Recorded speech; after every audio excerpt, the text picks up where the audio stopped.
Well, good morning. I'm Pastor Steve of the Warwick Christian Fellowship. It's what is today? Well, Monday, January 23rd. I hope you're going to have a good day in the Lord today. You know, in the book of Ephesians, chapter 6, and if you haven't read Ephesians, you should. It's a great book. If I could only read one book of the Bible, I'd probably pick Ephesians. But chapter 6 talks about putting on the armor of God.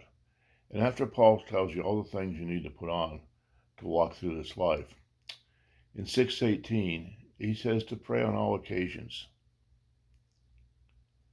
And we need to learn to do that. Many of us pray just out of habit once a day. Many of us will pray what I call a foxhole prayer. You know, the prayer you pray in an emergency. You know, the kind of prayer you say, well, oh, God, help me. You get me out of this. I'll do this. I'll do that. And we make those promises, and we're kind of sincere at the time.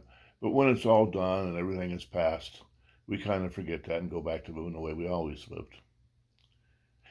But to pray on all occasions, I encourage you to make a habit of prayer, a daily routine, something you do on a regular basis throughout your day.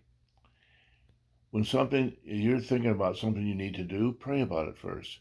When you're thinking about something that happens, pray about it.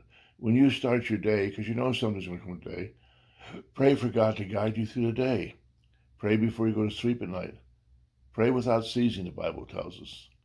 Think about the power of prayer. If you use prayer often, and you develop a deeper relationship with God, you won't have to give too many foxhole prayers because you'll be prepared in prayer for whatever comes your way. It's so important to be ready for any event. You know, I'm a big Celtics fan. They all show up early before the game and practice. They do a warm-up round. They practice all the time. Practice prayer. Pray often. Be ready. When game time comes, be ready to play in this game of life. You can do that with God's help.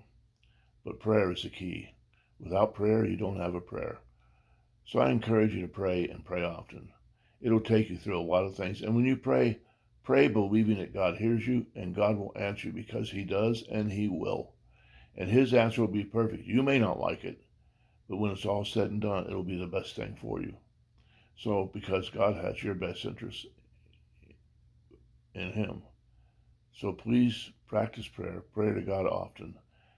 And over a period of time, you'll see how it has really changed your life and your outlook. May God bless you. May you have a wonderful day. And I'll see you tomorrow.